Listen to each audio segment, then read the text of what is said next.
Welcome back one and all, my name is Eltimar and we are going to be continuing our Let's Play of Torment Tides of Numenera. There are a few things we actually need to do before going into there. One, there's a crystal we have to interact before going into the tombs. Also, I was completely wrong about the number of tombs. There are way more than I thought. Let's talk to Tantalum. An old, battered-looking swordsman in dull grey armor stands here, whistling tunelessly. His hands hover near the hilt of his well-used sword. Scars wreathe his face, and what you took for a helmet reveals itself to be a dome of metal grafted to him. He smiles as you approach. "How do, stranger? I am Tantalum." "Hello, Tantalum." "You know Tantalum. It's a metal, sticks to flesh." He wraps his knuckles on the dome. "Surgeon said they had to cut out a chunk of my brain, so I lost my name and my history, and, well, took the name of the stuff that saved me." He scratches. "Anyway, I needed to remember myself, and it said that the necropolis can give anyone what they seek. Knowledge, riches, fame, if you search hard enough. And I searched, and I found. Now I'm here to help others find their answers. It looks like you're searching for answers too. There are hundreds, thousands of tombs in the necropolis. Legend says if you read them, learn from them, then you'll find the answers you seek." He gives you a warm smile. "I promise, it'll be worth your while." "Alright, I'll check it out." "Fantastic," he smirks a little. "And if you find anything you want to trade, let me know." I do want to trade. In fact, I would like to trade a lot. Let's take a look.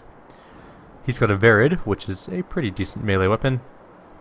I think our sword is currently better. What's this? Whispers is a light melee weapon. It's an intellect artifact. Energy oh, this is beautiful. This is exactly what we want. It uses intellect to attack. Okay, we're buying this for sure. Energy damage and physical damage. Perfect. That is excellent. We do want that for sure. I will be taking that off your hand for you. What's this? Some armor that's sort of exactly the same as all the other armor that we have in the world. A rapier. Actually, no, it's not. It's way different. Reactive plate is heavy armor, but we lose a ton for using it. Let's not do that. Exuvia is light armor. +1 intellect. Armor resistance. Sold. I'll take that too. Yep. And what's this? A barrel of indomitability. And it's active for 1 crisis. Interesting. Slug Spitter is a medium-range weapon, 10 damage. It's physical or speed based. A Bogio Cipher does a lot of chemical damage. Heals a bunch of stuff. What's this? It's a shield of the Satural Prince. It gives us more evasion, but we lose 2 might pool. But it's usable by anyone. Anyone? No, we're good without that. What's this? Nope. What's that? A great axe. That's a huge amount of damage. What are you using again? 8 + 7 chemical. But it's an artifact weapon. And then this one gives 14 straight up physical, so it's actually less damage. Yeah, okay, it's not as good.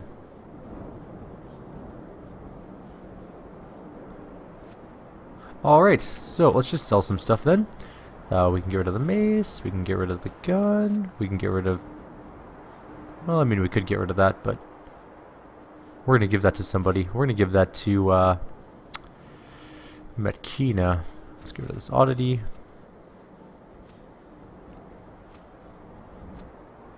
Get rid of that... Maybe get rid of that maul. Yes. Keep the crystalline shard, get rid of the crossbow. I'm going to keep that part of the ring. Get rid of the greatsword. Keep the carp. Get rid of the Nycthamaran doll. Might keep that artifact. I'm not sure yet. Get rid of the buzzers. They're useless. Shadow flower is gone. Dagger gone. Keep that. Get rid of that. Get rid of that. Keep. Sold. Sold.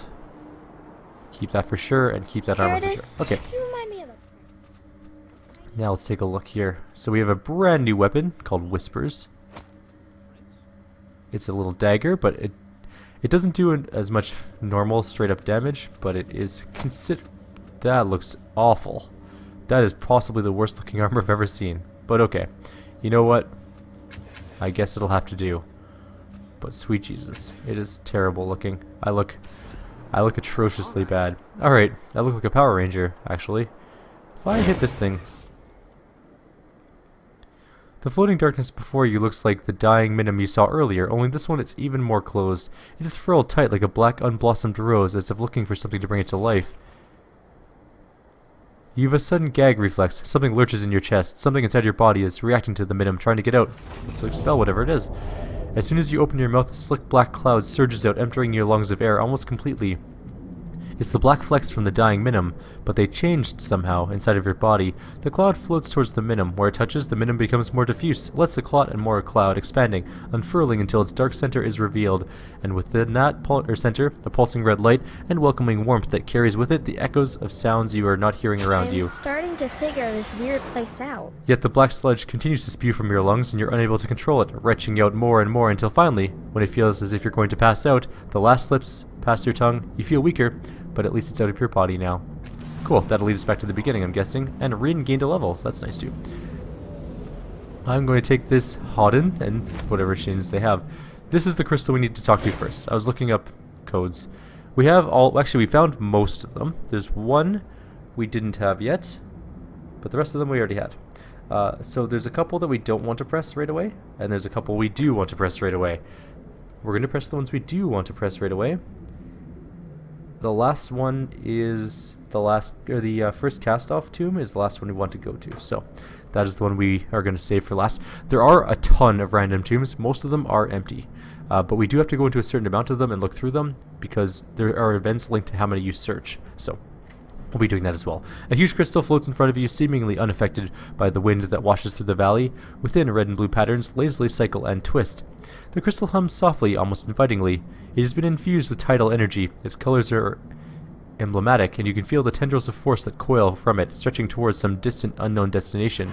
Let us examine it. The crystal swirls madly, and your mind is pulled back into a memory, but not your own. This is a stranger's life. The life of torment. A lifelong torment. From his first conscious moment, he has been surrounded by monsters, a sacrifice to the unseen. A hair's thickness from a consensus reality. Horrors crawl and gibber, and he must howl with them or be devoured. When at last he can open a door to the world of sanity to escape this endless pain, he does, and he steps through into an abattoir. Robed and hooded cultists devour the dead, and they revere him for the journey he's undertaken. In their adulation, they strive to follow his path, wallowing in their own shame and agony, an endless burlesque of horror that they hope will end in transcendence. He flees from them, from a darker menace inside of him, but they follow, inescapably, his children. I'm starting to No matter where he hides, place out. they linger on the other side of the door, awaiting a new revelation, making bloody offerings of themselves. Then one brings a different sort of offering, a dripping carnal sack that spills out a girl. Choi, the man calls her, still alive, just enough to look at him with pleading eyes before she's gutted. For you, the man says. He flees into a hellscape, into madness, but they follow him everywhere, grinning, bloody, adoring children. Then the crystal swirls before you again and the memory fades, but something clings behind like rancid grease. The horror of what was done to the girl Choi hangs on you, your memory now as much as it was the man's, and his suffering lingers too. The cultists who beset him seem a little different from those who now haunt and harrow the valley. Perhaps by unraveling the crystal's tangled skein you will learn some of their secrets. Let's do it again. It just says Choi. Choi. Choi.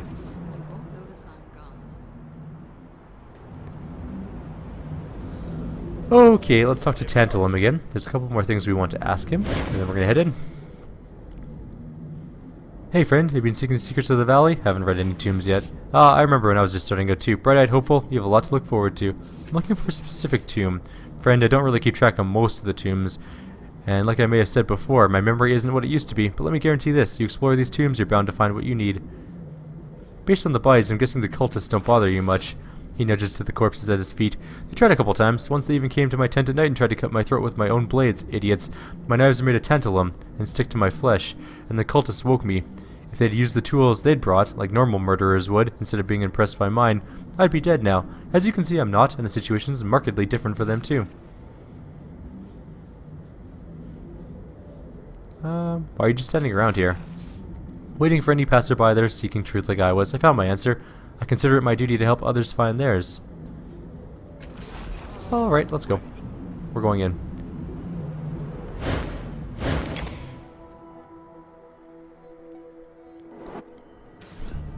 Of course. So I know the ones we need to go to. Let's go. Looks like all. everyone's just kind of Even waiting me. here. That's cool. I'm pressing buttons. I'm gonna press the button. One. What did I press? Two. 1, 2. Hang on. We're starting again. 1, 2, 1, 1, 1. And we're off. We're going to tomb 1, 1, 1, 1. Go. Matthew Michael. Dirk Henderson. Go. Saved the woman, loved the men, stabbed in the heart, never woke up again. Jennifer Ambral. Stefan Dexid Groot. Road Orm. I'm guessing this is the backer area.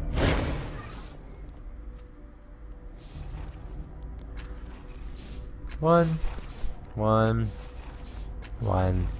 2. So we have to do this for a little bit. There's an amount you have to do. Yes.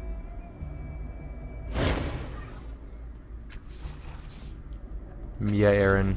We're not going to read all the names. We're just going to hit them because we have to. You can read them on the screen if you want to. They will be up there for a couple seconds each. That person's name is Vengeance. That's an awesome name. Let's go.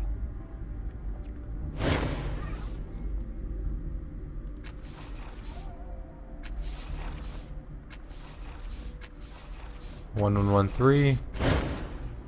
We just want the encounters to happen, because I did look this place up because I wanted to know exactly what's going on here. Perfect! This is the first encounter.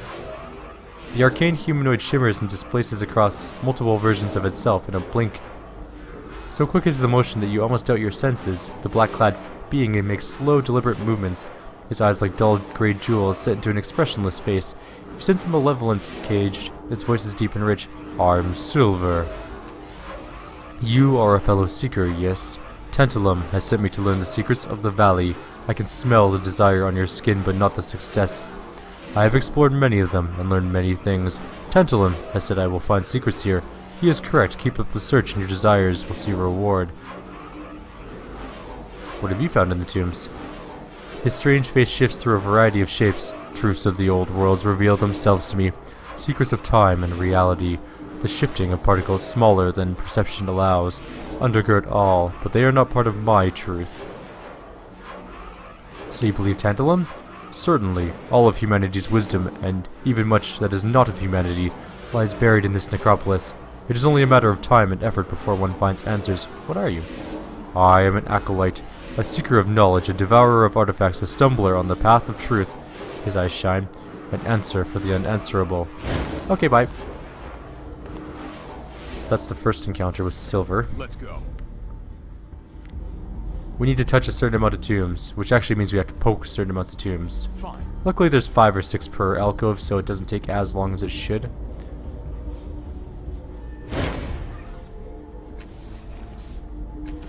If you're sure it's safe. I wonder if I'm in here. I don't think so. Oops, look at the other buttons. 1, 1, 1, 4. Off we go to the next one. Was that the 4th? No, that was the 3rd. I'm pretty sure. Yep, this If is you're new. sure it's safe. Luckily this one is 6. Damn it, we didn't hit that one. Yes. Now. I wonder if I could shift click. Nope. Find him. Something to do. Damn. Yes. I wonder if these count. All right. If you want to read these, just pause. All right.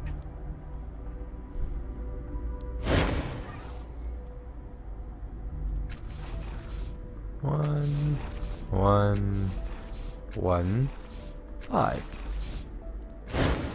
There are a lot of combinations because you can use the same number twice. I didn't know that when I did my first calculation. So the answer, oh there we go, someone new.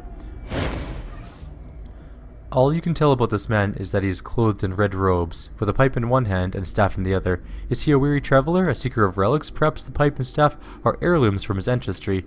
One thing is not in question, the look of disgust on his face. You're an explorer. Let me guess, Tantalum sent you down here too, didn't he? He tell you to come find Hero? Well, you found me. He scowls. Tantalum, that drig, that sodden lacknibber, that scabrous tulk. I'll bet he does this to everyone, sends them off on a wild chase with promises of deep secret knowledge, and then laughs about it to himself. What are you doing here? I'm an explorer, relic hunter, and theorist, and now apparently the man who missed his funding deadline with his investors because of a stupid prank by that craft eater Tantalum. You know him too? Unfortunately, he huffs. I was looking for ways to tie together a theory about certain gravity-bending civilizations, but Tantalum diverted me by saying I'd find my answers if I read enough tombs. So yes, I know him, that bastard. How many have you read? If you ask Tantalum, not enough, he laughs. If you ask me, far too many. Have you found anything? Kreft, skist, in other words, precisely nothing. He holds a finger up. That's not precisely true. I found this worthless piece of junk in a tomb. Doubtless dropped there by some other sap duped into Tantalum's errand. Worthless. Can't even break it down for shins. He tosses it to you. Here, a reminder not to listen to buffoons. Though I suppose I must admit to having learned something, he scowls. I learned that death is inevitable, and that Tantalum is a fraud, and that my own death draws closer every time or every second I waste on this foolish task. Anything else? No, nothing. Okay. If I ever see Tantalum again, I'll show him what these tombs are good for. I'll inter him myself.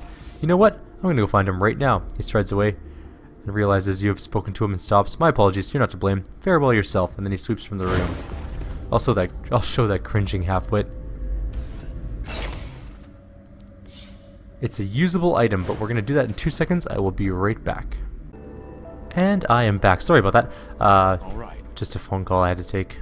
Unfortunately, real life decided to intervene. Did I already do this one? Yes. I don't even remember. Let's just press the buttons. Oh no, this is the one we just came into. Yes. Now. Sure.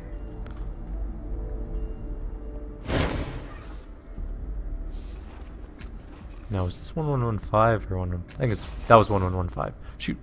There's no 1116.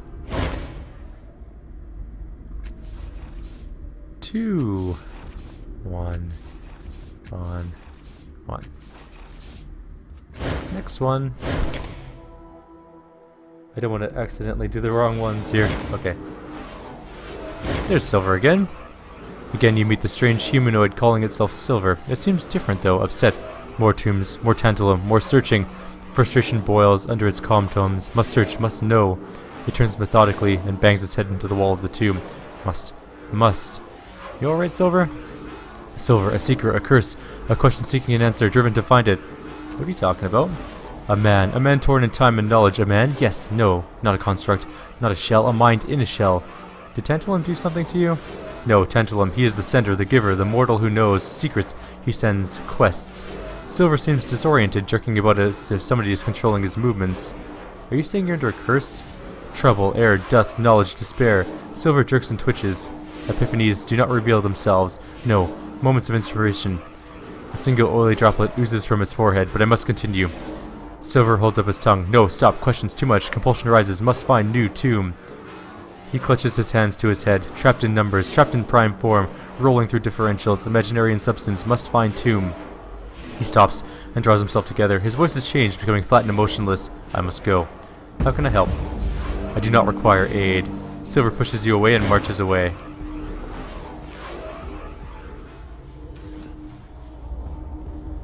Alright. Oh. Oops, sorry, Yes? Rin. I didn't mean to actually interact with you. I wanted to... Oops. You know what we need to do? Walk away. We haven't actually done any of the tombs in here yet. There's an achievement for doing 50 of them, by the way. We must be getting somewhat close. Yes. Let's assume that there's an average of 5. I don't know if these count.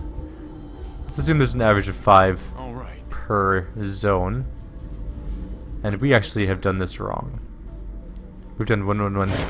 We've done 1111 all the way to 1115, and then we went to 21111, which is not correct. We should be doing 1 2 1 1. because there's a lot of combinations. Fine. I like this one. I would absolutely hate...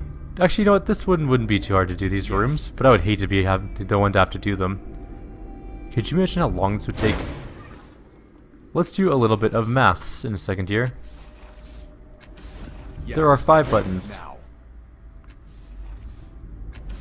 And there are 1, 2, 3, 4, 5, 6, 7, 8, 9 unique tombs that we have to go to. That means there are 5 times 5 times 5. So 25, 125 times 5 is what?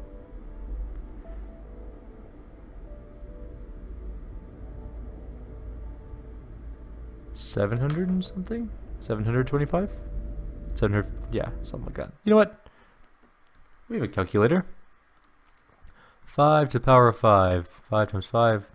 25, 125, 625, 3,125. I think that's correct. Did I hit that enough? 1, 2, 3, 4, 5. So there are 3,125 possible combinations of tomb. And we're not going to go into that many of them. Because screw that. Minus 9. Because of the unique ones. So that puts us at 3,116. That's ludicrous. 1, 2, 1, 2. I don't know how many we need to do, but once we get the achievement, we'll call it done. I'm going. And each of them is like different things. Slightly different, like this one's flaming swords. Like how many game assets were created just for these tombs? Some of them are reused, like these statues, obviously. I'm sure a lot of them are reused. Ready.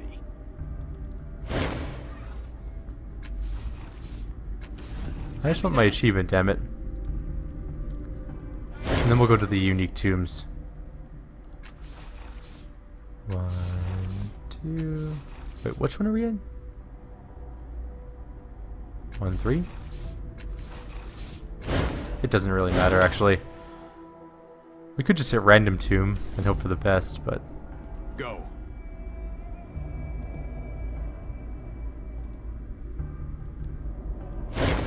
There we go. You don't know if you just blinked or if the tomb around you somehow snapped into a different reality. Nothing significant seems to have changed, except you have an additional cipher that you're certain wasn't there before.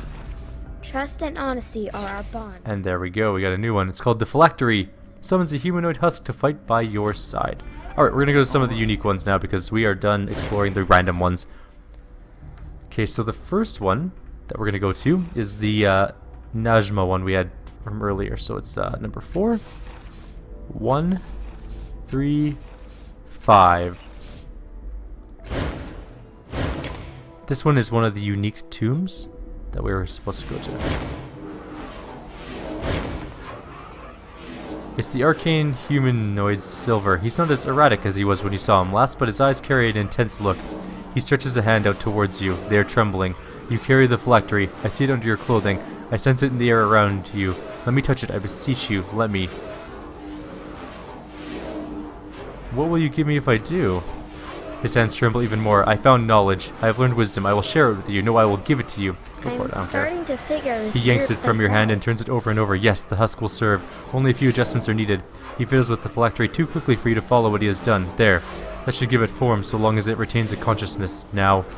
He holds it to his eye socket and lights begin to swirl around his head. Liquid fills the vial, tears streaming from his eye, and streamers of luminescent fog weave themselves together around the vial. He sets the cipher on the ground, it dissolves, and a moment later a new body stands before Silver, a middle-aged man with sharp and curious face. Silver steps forward, studying the man, then reaches out and touches his new body's forehead. Lightning jolts through both of them. And the new man opens his eyes and flexes his fingers. He wiggles his toes. He starts to laugh. He stretches and stands tall, fully erect in a moment. Unashamed, he throws his arms around you in a grateful embrace and whispers, "Thank you, friend. Thank you. I have been trapped in that body for decades. It drove me, and I fought with its guidance until I found Tantalum. He gave me the key, though perhaps unknowingly, that allowed me to open the door to find the Circes. These tombs," he looks around him wistfully, The answers are here. He turns back to you. You have rescued me. For this, I would gift you one gift, and then I must go. The world beckons. What can you offer me? That body form has many uses and defenses. I can give you a weapon that will literally extract the blood from a person at range, a cipher that can attack the minds of your enemies, or I can teach you some of what I have learned in that vile machine, knowledge of its machinery that may aid you in the future. What do you desire? Teach me what you know. We got lore machinery. Our level is now specialized, and the body begins to crumble into dust. Now I must go. I must see through my own eyes again, to be free. He is gone towards the exit. Of course we can help. Right, Al? This is the right tomb, right? I did the right one? 4135? Of course. Did I do this one wrong? Yes. This one doesn't seem unique, but this should be 4135, is it not? Maybe I pressed the wrong button. You know what, we'll just check these, and then if it's not the right one, we'll go retry it again. There we go. There's something tucked behind this marker. You struggle to wrench it free. As soon as you do, you realize, through an odd twist in your gut more than anything else, that this is some cast-off's mirror caster. You took it away and turned your attention to the epitaph. Beautiful, beautiful Najma. A casualty of war she had nothing to do with, 1999 to 2003. Grim. Najma. We also have that other mirror caster we need to poke at. We now have a floral mirror caster, and we have a circulating mirror caster. Let's poke at the circulating mirror caster first. You withdraw the coiled mirror caster from your belongings and its weight in your hands, and weigh it in your hands. It is lighter than it appears. The liquid within calms at your touch. The mirror contained within the device does not calm. It hisses and boils, filling your mind with small clawed shadows. A headache builds behind your eyes, but despite that, even because of it, you feel compelled to sink into it to let it wash over you. Let's inspect it. The liquid within the tubes lies utterly still. No matter which way you tilt the contraption, occasionally a bubble pops against the glass and something within the device shudders. Let's go inside of it. I don't know what that means, but we're going to try. The sunrise gives the sea a blazing golden sheen, and all the city, from the far harbor shanties to the splendid square just below you, basks in its light. The breeze blows fresh and brisk off the water. The song of nightbirds gives way to the chatter of clerks and touts, and your black-veined hands, twisted like talons, tremble on the windowsill. Behind you, men bicker about tests and shins, about a rot that has reached the heart and brain and cannot be cut out. You turn away from the window and face the man, just as the closest of them, a one-armed servant in sumptuous garb, cries that there must be more that can be done, whatever the cost. But on the other, a surgeon snaps back, I am no mountebank? Like Jalipa, flinging ciphers at the sick until there are no more shins to shake loose. It is not healing to serve false hope in those doomed to die. They break off from their debate to look your way. You don't recognize them at all, but plainly they know you and expect you to speak. I apologize for my confusion. As you stammer out your confusion, the servant's eyes widen in understanding. He steps closer to you in an almost tender gesture. He lifts a hand towards your face. His one hand, his one arm, his other side smoothly swaddled in silk. I am Cardigo, your grace. You know me. And without it quite being so, he is right. Even poisoned as your body is, it feels the flush of friendship. And this is Aram of the island. He has been treating your condition. The surgeon gives a slight nod, adding, My services are at an end, your grace. The roots have spread too far, too deep. What the wind sowed must now be reaped. How long do I have? Days, perhaps? No more than a week? It grows as it will, and will blossom when it is ready. I want to keep fighting. Aram shakes his head. Death is life's one inevitability. The battle you would fight cannot be won. Blows aimed at death will always fall upon the living. Those who say otherwise are lying, and the world around you should be proof of that.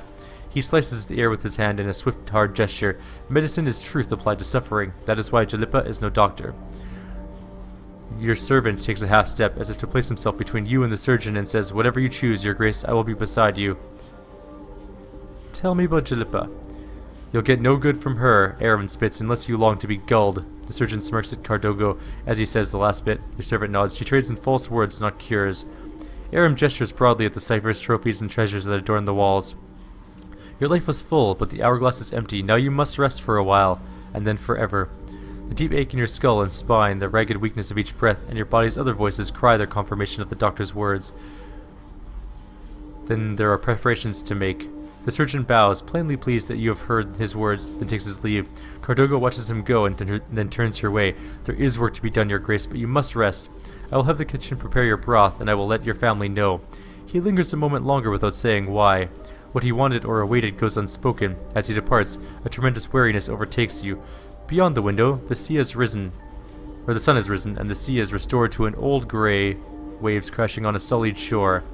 The hours of rest have won you no strength, and the soup sits uneasily in your stomach. Cardogo dusts your face with rouge to hide its pallor, slides white gloves over your twisted hands, and wraps you in a padded jacket that adds lost flesh and masks the bulbous growths. He tucks and folds and buttons, and at last passes you a looking-glass.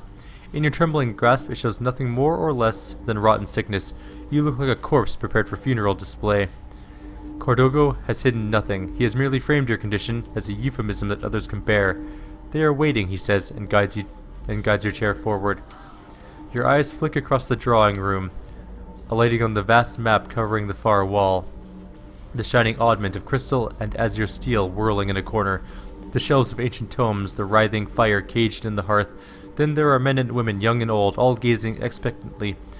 Scores of stares you cannot meet in a sea of unfamiliar faces. On some, fear and desperation are naked. Other guests have done better in their concealment. A neatly groomed man in a neatly fitted officer's uniform sobs messily. He is the exception. Cardogo puts his hand on your shoulder and a hush falls. Your grace, the family is gathered. To you alone, he says, they await your words. I'm going to try and ease their fears. They know you are dying. Your family may be strangers to you now, but anyone can see their fear, namely that they will fall with you. Followers that they are, you must set them free. You speak of your weakness and their strength, of the darkness you face and the bright days ahead of them. You say that a family is, by definition, more than one member. Too soon your well-worn words run out, and Cardogo ushers the crowd from the room. The officer, however, insists on staying, and your servant at last relents. Your grace, your nephew Salvar begs a word. He withdraws a discreet distance. Salvar has everything you've lost, strength, beauty, vigor, and yet his haunted eyes, condemned eyes, are all too familiar. He bows, and thinking his face hidden, wipes it quickly with a handkerchief. As he rises, he kisses your gloved hand. Your grace. His voice, for all of its glorious tenor, quivers as if he is far weaker than he looks. You've given me so much, and now, as your end draws near, I hope I can prove my worth. His harried eyes dart about as he gives this little speech. Something troubling you? A false smile reveals brilliant teeth. No, not at all. I've discovered a wonderful opportunity, a mercantile venture in need of a leader, a man of precisely my skills, and a chance to purchase shares in the ongoing concern, preferred stock. He stutters slightly over the foreign vocabulary of business. I can make good on what you've given me, prove that your faith in me was wisdom. The smile crumbles. I just need a stake to buy in. He means shins, of course. Tell me more about the venture. Salvar nods, too fast, too many times. It is not without a danger, a physical danger, I mean, which is why they need a man who can swing a sword. He is interrupted by a cough from Cardogo. The venture? Oh yes, well, it involves certain salable commodities that are in great demand in the oasis of Mra, Julios. Strictly highest workmanship, of course, but sold here like trinkets. So you see, exactly the sort of thing a sharp trader corners the market in, as they say. This sounds criminal. Salvar blanches. Ridiculous. That cannot be further from the truth. This is honest and good. His words race blindly ahead. This is a lucrative enterprise.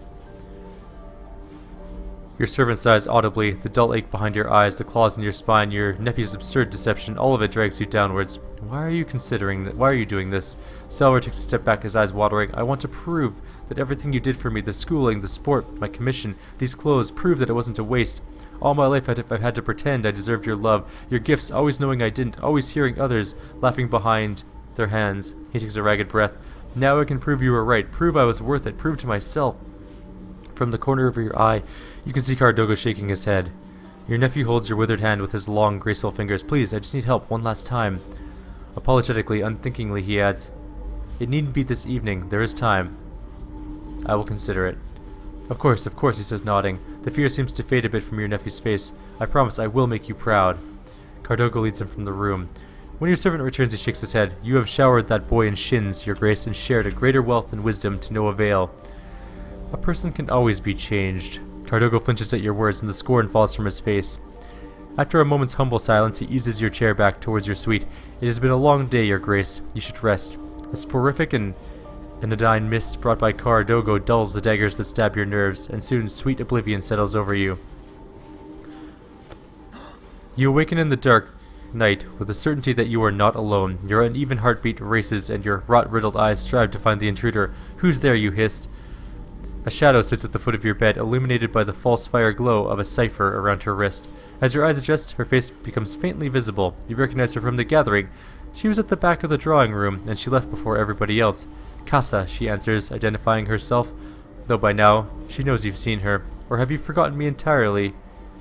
Why are you here? To pay my last respects, Casa scoffs as she shines her cipher over your withered, trembling body. That is, if I had any. She gives a short, sharp laugh. No, what I want is what you've been giving my sweet, soft, rotten cousin Salvar all these years, your shins.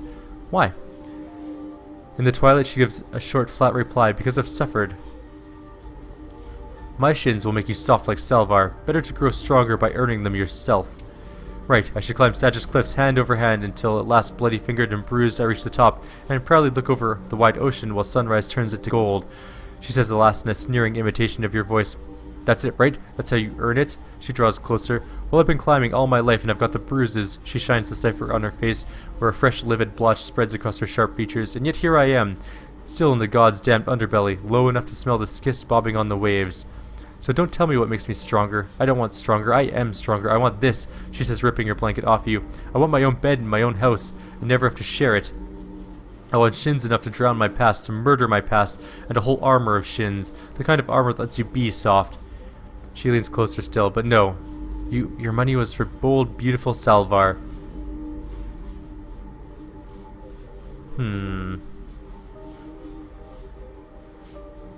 You will get nothing from me. Casca darkens the cipher on her wrist. I know, she says softly. No death blow falls from her hand, no reproach from her lips. There's only the whisper of her departure, and the darkness she leaves in her wake. Weakness and throbbing pain are the morning's gifts, unblunted by the herbal broth Cardogo has brought. Death will not stop knocking. By the time the clocks cry out midday, a palsy has seized your left hand. Your servant gives you a relic to grip, some ancient creature locked in amber. It slips from your grasp and shatters on the floor. The beast flies away. At that moment, a caller is announced. Cardogo leaves, then returns visibly dismayed. The mendicant, your grace.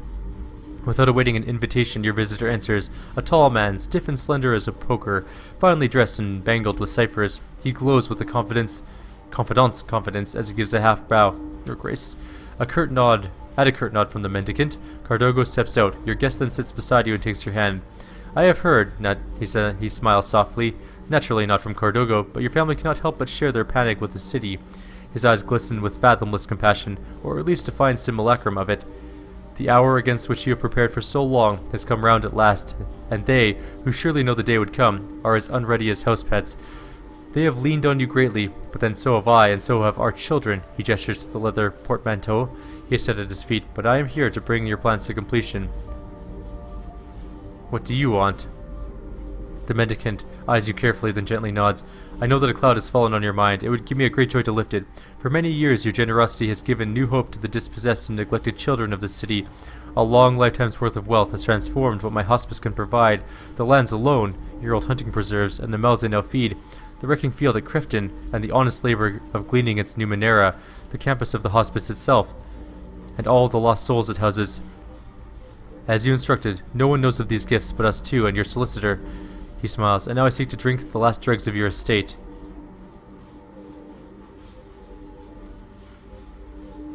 Why do you need more? The mendicant shakes his head softly. Our world knows no end of need, your grace. There are so many children who have been betrayed and cast aside. With a great and weary sigh, he says, if there is one in particular who I wish to show you, if I may. He unhinges the portmanteau's clasp and begins to reach in. As if in response, the shaking in your hand grows stronger. Of course. From his bag, the mendicant takes a glass tube filled with a swarm of ants. Next comes a rich parchment, which he lays upon your desk. With a deft motion, he pulls the cap from the tube and pours the ants on the page. They skitter madly, but not aimlessly, oozing acids on the page until at last they've etched a flawless picture. You see a young girl, afflicted with an almost unspeakable corruption. Half her flesh a wilderness of misplaced parts and oozing sores. One of Cardogo's brood, the mendicant mutters. Most of them are killed at birth, by the whores if not by him. Unbidden, the strangled sound escapes you, and Cardogo bursts in. The mendicant slips out with another word. The mendicant told me about your children. Cardogo's face turns red with rage, and then, as he sees the formidography. Formidograph? That is a hard word. Of his daughter, Shame. I see, he whispers, turning away. Face hidden, voice low, he confesses. I was a man when Kaylee let me join the border march, and a monster when we wed. Her love never flinched. He begins to pace. Could mine? She wanted a child, but I dared not burden her with another such as me. As he steps forward, black motes swirl in the space between you. Jalippa swore there was some good in me, untouched by the wind. What I could grow in my wife. He reaches out, but I had to know, for her sake. Before you can condemn or absolve, the fit comes, and all else goes. The darkness fades in part. The agony stays, redoubled. Through the haze you see your bedroom and 2 men beside your bed. Cardogo is one. His hand is on your bony shoulder. His companion, proper in every punctilio, is another stranger. Punctilio? Punctilio. Your Grace, you barely hear Cardogo's voice. It is as if your ears are packed with wadding. I have brought your solicitor. The man sniffs. As you'll recall, Your Grace, you declined my offer to draft a will against this day. He speaks of mortgages and credit lines and accounts payable, wasting your last life on lawyers' long-winded way of saying what little wealth you truly have left. Now you must tell me, how am I to dispose of the residuum?